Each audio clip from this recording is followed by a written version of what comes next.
பல முறை சேர்ந்து செதுக்குன ஈர நலம் இது பாறையா வாழும் வரையிலும் நீயும் விதைக்கிற கடமை இருக்கு கேளையா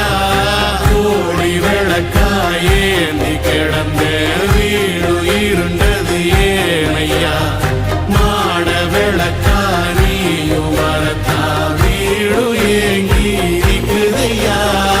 எத்தனை சாமி வந்ததையா இது எந்தெந்த சாமி தந்ததையா எத்தனை பாட்ட சொன்னதையா அத சுத்துற பூமி கண்டதையா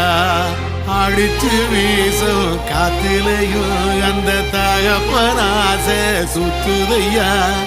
வெளிச்சு பூக்கும் வேலையிலும் ஒரு வம்சத்து கதையே உள்ளதையா